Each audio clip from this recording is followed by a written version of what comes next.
नमस्ते, आप सभी का स्वागत है मेरे इस चैनल में चिराग एस्ट्रोलॉजी। और हम बात कर रहे हैं गुरु के ट्रांजिट की। और गुरु जो है वो कर्क लग्न और राशि के लिए जो भ्रमण कर रहा है वो कैसा इफेक्ट करेगा कर्क लग्न और कर्क राशि के लिए। कर्क लग्न के लिए हम बात करेंगे तो वो ज़्यादा इम्पोर्टेंट है और राशि को थोड़ा कम वेटेज दीजिएगा। लग्न के हिसाब से आपका जो बर्थ चार्ट है उसके हिसाब से ज़्यादा स्ट्रॉन्ग इफेक्ट ऑब्जर्व किए हैं मैंने। तो यहाँ पर गुरु जो है वो 19 नवंबर 2021 को ट्रांजिट कर रहा है मकर से कुंभ में। यानी कि आपकी कुंडली में जहाँ 10 नंबर लिखा है वहाँ से 11 नंबर लिखा है वहाँ पर जा रहा है। और स्थान के हिसाब से बात करें तो आपकी कुंडली के 7वें स्थान से 8वें स्थान में गुरु का ट्रांजिट हो रहा है। तो ये बहुत अच्छा ट्रांजिट है और उसके क्या प्लस माइनस है वो हम देखते हैं।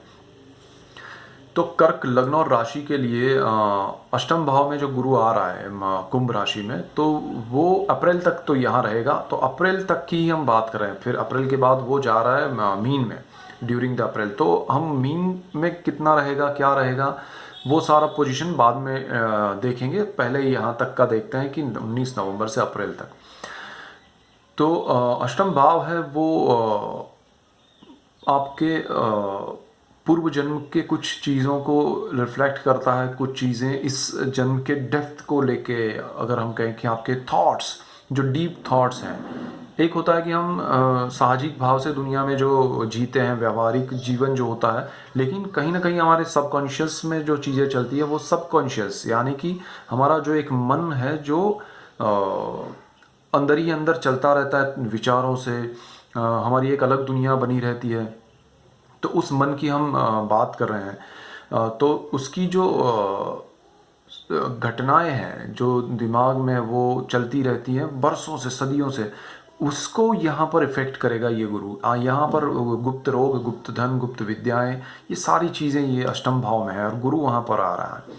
तो गुरु का वहाँ आना बहुत आपके लिए इफेक्ट करेगा, क्योंकि वो सारी चीज़ें जो सबकॉन्शियसली चल रही है वो थोड़ी कॉन्शियस में आएगी, थोड़ी सभान अवस्था में आएगी। जो अब तक वो अचेतन की तरह काम कर रहा है वो चेतना को प्राप्त करेगा, उसमें चेतना आएगी। तो कहीं ना कहीं आपको एस्ट्रोलॉजी, कहीं ना कहीं आपको तंत्र मंत्र यंत्र शास्त्र, कहीं ना कहीं आपको पुरानी प्रॉपर्टी, पुरानी हवेलियाँ, पुरानी जगह, पुराने लोग, पुराने किस्से, पुरानी बातें, इवन जिस जिंदगी में आपने नहीं जिया है। फॉर एग्जाम्पल किसी की उम्र है 40 साल और उसने राज कपूर या देवानंद साहब हैं, तो उनको कभी देखा नहीं है, मिले नहीं, लेकिन उनकी जवानी की जो फिल्में हैं, जब उनका जन्म भी, इनका जन्म नहीं हुआ है उस व्यक्ति का, और उन्होंने पुरानी फिल्में उनकी देखी है, तो वो रिकनेक्ट होगी। मतलब मैं उस एक एग्जाम्पल के तौर पे आपको समझाना चाहूँगा कि आपके पुराने जो थॉट्स हैं, पुराने लोगों को लेकर, पुराने जीवन को लेकर, वो जागृत होंगे और उसको आप कनेक्ट करेंगे। यहाँ पर ये बातें मैं इसलिए कह रहा हूँ क्योंकि यहाँ पर बोरियत मत समझिएगा। ये पॉइंट क्यों बता रहा हूँ कि ये सारा पुराना जो है ना वो आपको रिफ्लेक्ट करेगा, आपको कहीं ना कहीं कनेक्ट करेगा, वो अच्छी बात है। लेकिन उसको लेके आपको क्योंकि आपके पर्सनल चार्ट के प्लैनेट्स ऐसे होंगे जो आपको कहीं ना कहीं अगर ऐसा उस माहौल में ले गए तो फिर उसमें से बाहर आना मुश्किल होगा और वो चीज़ आपकी बढ़ती जाएगी। तो वो डिप्रेशन, टेंशन, वो ख्यालात में जीना, तो वो उस दिशा में ना ले जाए। आपको प्रैक्टिकल रहना है। मेरा मेन पॉइंट ये है कि ये सब आने दीजिएगा, ये सब होने दीजिएगा, लेकिन प्रैक्टिकल लाइफ को मत भूलिएगा। अदरवाइज आप उसमें इतने उलझेंगे कि आपकी ओरिजिनल जो चीज़ें हैं, आप खुद जो है, आपके आसपास का माहौल जो है, लोग जो है, परिचित हैं, अपरिचित हैं, जो भी है, आपके ऑफिस के, घर के दोस्त हैं, घर के लोग हैं, उनसे आप डिस्कनेक्ट हो जाएंगे। वो नहीं हो, इसलिए ये जो सारी चीज़ें हैं जो अचेतन मन की ओर से आ रही है उसको आनंद के रूप में लीजिएगा, उसको समझिएगा, लेकिन उसको उतना इंपॉर्टेंस मत दीजिएगा कि जो चल रहा है वो डाउन हो जाए और जो नहीं है वो ज़्यादा हो जाए, क्योंकि वो कुछ समय के लिए है, फिर वो चला जाएगा, लेकिन वो उसके इफेक्ट्स लॉन्ग टर्म के लिए रहेंगे। तो वो चीज़ आपके आस पड़ोस में सबके साथ कनेक्शन में जो भी चीज़ें हैं, लोग हैं, काम है, उस पर इफेक्ट करेगा, वो नेगेटिव ना हो जाए। ये मेन पॉइंट है। इसके बाद यहाँ तंत्र मंत्र विद्या भी आती है, तो उसमें भी उलझिएगा मत, उसको समझने की कोशिश में ज़्यादा डीप में मत जाइएगा। दूसरा, यहाँ पर आपके गुप्त धन की बात है, तो गुप्त धन में आपको सडन बेनिफिट होगा। आपको आपके नाम पे अचानक से प्रॉपर्टी होगी, आपके नाम से अचानक से कुछ भी शुरू हो जाएगा कि भाई इनके नाम कर दो, तो प्रोसेस शुरू हो जाएगा, आपको लगेगा ये कैसे हो रहा है, बट ये जुपिटर आपको दिलाएगा और वो कहीं ना कहीं आपके हक का हो सकता है, कहीं ना कहीं आपको मिलना चाहिए, ये जुपिटर का सोचना है और आपको वो मिल सकता है। आपको लॉटरी लग सकती है, सडनली आपके हाथ में कोई कुछ थमा जाए कि भाई ये रख लो, आप आपके पुराने कुछ पैसे दिए हुए हैं वो रिटर्न मिल सकते हैं आपका। अब गुप्त रोग की भी यहाँ बात है, यानी कि जो चीज़ आपको नहीं पता ऐसा रोग आपको हो सकता है, अब वो रोग गुप्त आपके लिए है। तो गुप्त धन की तरह गुप्त रोग भी आपको मिल सकते हैं, लेकिन उसका सॉल्यूशन भी आएगा, उसका उपचार होगा, उसका निदान होगा और अच्छे डॉक्टर के पास जाकर आप उसका अच्छा कुछ इलाज करवा पाएंगे। ये जुपिटर आपके लिए वो भी बेनिफिट कराएगा। तो गुरु यहाँ पर बहुत अच्छे स्थान में है आपके लिए, चीज़ों को समझ के चलिएगा, वरना वही गुरु आपको इतना डिटेल में ले जाएगा, ज्ञान देने की कोशिश करेगा वो, और वो ज्ञान आपके लिए नेगेटिव नहीं हो जाए, आपके माइंड पे सबकॉन्शियस ज़्यादा जागृत होगा और कॉन्शियस सबकॉन्शियस की ओर जाएगा। तो ये एक जर्नी को समझना है ये जुपिटर ट्रांजिट में, अदरवाइज आप फंसेंगे, आपका बेनिफिट की जगह आप घूमते रहेंगे विदाउट एनी डिसीजन, निर्णय नहीं ले पाएंगे लाइफ में। तो वो नहीं हो सिचुएशन, उसको समझ के चलना है। यहाँ से आगे बढ़ते हैं तो गुरु की जो दृष्टियां हैं वो 3 होती हैं, जहाँ वो बैठता है वहाँ से 5वीं 7वीं और 9वीं। तो अष्टम भाव से 5वीं दृष्टि जो है वो 12th हाउस पे, 12वें भाव पे व्यय और मोक्ष का स्थान है। देखिए यहाँ पर डिस्कनेक्ट कर रहे हैं अष्टम भाव में लोगों से और वहाँ पर मोक्ष और व्यय से कनेक्ट कर रहा है। तो आपको इसीलिए मैं कह रहा हूँ कि थोड़ा आपको जागृत रहना है, थोड़ा आपको कॉन्शियसली जो प्रैक्टिकल है उस लाइफ को जीना है। कहीं ना कहीं आप उस भाव में नहीं आ जाए, पुरानी बातों में उलझ नहीं जाए, पुराने किस्सों में उलझ नहीं जाए।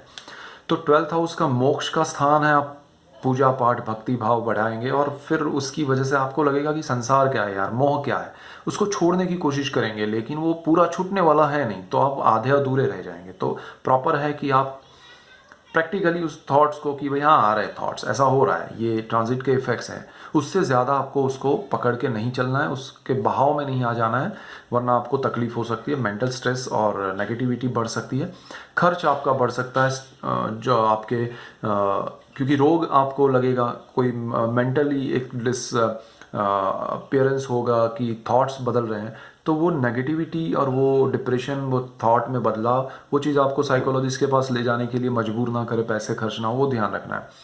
दूसरे आपके डिसइन्वेस्टमेंट नहीं हो, यानी कि आपको जो पता नहीं है, जो एक्सपीरियंस नहीं है, सिर्फ पैसे पैसे पैसे लालच की वजह से आप किसी में इन्वेस्ट कर दे, ऐसा नहीं हो, वो ध्यान रखना है। यहाँ से आगे बढ़ते हैं तो वो 2nd हाउस पे उसकी दृष्टि है।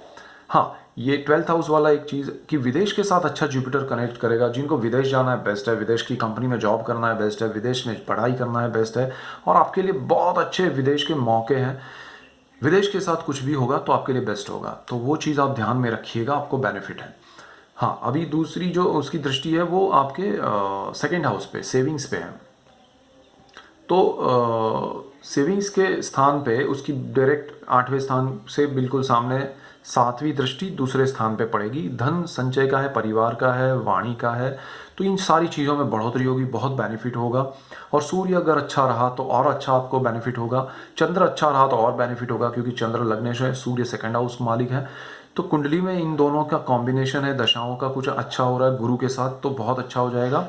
और आपके परिवार में बढ़ोतरी होगी, संतान या पत्नी या पति या यानी आपके घर में कोई सदस्य बढ़ेगा, परिवार से आपके मेल जोल बढ़ेंगे, सुख बढ़ेगा, उनसे बेनिफिट होगा आपको, उनसे उनको आपसे, तो बहुत अच्छा रहेगा। आपकी वाणी में बहुत बदलाव आएगा, आपकी स्पीच बहुत सुधरेगी, आप लोगों से इंटरेक्शन कर पाएंगे कॉन्फिडेंस के साथ, और आपका बोला हुआ लोगों को पसंद आएगा। और कहीं ना कहीं वो अजागृत मन जो अभी जो मैंने कहा अष्टम भाव से रिलेट करता है, वो आपके लिए एक गुरु एक चीज़ अच्छी करेगा कि जब आप किसी के सामने किसी बात को पुट करेंगे, बात रखेंगे आप किसी के सामने, तो उसको एक डेप्थ दिखेगी आपको, उसको लगेगा कि वाह यार ये बहुत ही अच्छी कुछ बात कर रहे हैं, तो वो सुनेंगे और आपकी वाणी में वो प्रभाव होगा, तो वो बहुत अच्छा होने वाला है आपके लिए ये गुरु। और वाणी से आप दुनिया को जीत सकते हैं, वो बहुत अच्छा होगा। धन संचय अच्छा होगा, आप थोड़ा कहते हैं कि जो इन्वेस्टमेंट की बात है तो उसमें बहुत अच्छा वो कर पाएगा, और डेफिनेट आपके इन्वेस्टमेंट बढ़ेंगे, अच्छी जगह पर बढ़ेंगे और बहुत अच्छा होगा। सो ये इसकी एक अच्छी इफेक्ट है। और तीसरा है गुरु की 9वीं दृष्टि, तो अष्टम भाव से 9वीं दृष्टि 4थे स्थान पे, डेफिनेटली आप घर लेंगे, आप घर खरीदेंगे, आपका खुद का घर होगा, आप अच्छे घर में जाएंगे। अगर रेंट पे है तो अपने घर में जाएंगे, अपना घर है तो रिनोवेट करेंगे या दूसरा घर खरीदेंगे, डिपेंड करेगा आपके पर्सनल चार्ट के ग्राउंड पे। लेकिन बहुत अच्छे रिजल्ट्स आपको मिलेंगे और बहुत आपका इसमें प्रोग्रेस होगा। आपकी माता के लिए आप कुछ कर पाएंगे, उनसे आपको बहुत अच्छा रहेगा, आप उनके आशीर्वाद पाएंगे। प्रॉपर्टी, लैंड, व्हीकल्स, उन सब में अच्छा होगा। आप मास्टर डिग्री में पढ़ाई कर रहे हैं या मास्टर डिग्री से ऊपर की कोई पढ़ाई कर रहे हैं तो डेफिनेट उसमें बेनिफिट होगा। आप विदेश जा सकते हैं, उसके लिए हो सकता है पढ़ाई के लिए जाएं, हो सकता है पढ़ाई में से कुछ सेमिनार के लिए विदेश गए, कुछ छोटे अरसे के लिए भी जाना हो सकता है। तो आपके लिए ये थ्रू आउट द जुपिटर का ट्रांजिट बहुत सी बातों में बहुत अच्छा है, लेकिन आपको अपने पर्सनल चार्ट पे ध्यान देना है कि वहाँ पर गुरु की स्थिति क्या है दूसरे ग्रहों की। ये गुरु आपको ये रिजल्ट्स 100% देगा। जन्म के ग्रह थोड़े ऊपर नीचे हुए तो उसमें टाइमिंग कम ज़्यादा होगा, रिजल्ट्स कम ज़्यादा होगा, बट डेफिनेट ये रिजल्ट्स आपको मिलेंगे। सो ये चीज़ों में ध्यान रखना है। और क्योंकि गुरु आपका भाग्य का मालिक है, भाग्योदय होगा और गुरु आपके लिए बहुत सारी चीज़ें आपके जीवन में लाएगा, नहीं लाएगा। पिता के साथ अच्छा होगा, पिता के लिए आप बहुत कुछ करेंगे, आप धर्म से जुड़ेंगे। दूसरी तरफ आपका जो गुरु है वो भाग्य से आपको बहुत कुछ सपोर्ट करेगा और आपका पंचम भाव है उसका मालिक भी गुरु है, तो वो भी आपको पंचम भाव से रिलेटेड यानी कि संतान के मामले में, पढ़ाई के मामले में बहुत अच्छे बेनिफिट देगा। सो ये जुपिटर ट्रांजिट आपके लिए बहुत अच्छा है और डेफिनेट आपको बहुत सारे बेनिफिट्स कराएगा। आप अपने पुराने एक्सपीरियंस को रिकलेक्ट करके आगे बढ़िए। सब कॉन्शियस को समझने की कोशिश कीजिएगा, रहिएगा कॉन्शियस यानी कि प्रैक्टिकल लाइफ में रहिएगा, इमोशनल ज़्यादा मत होइएगा। So that's it for today. Keep watching Chirag astrology. Thank you for watching. God bless you and goodbye. Thank you.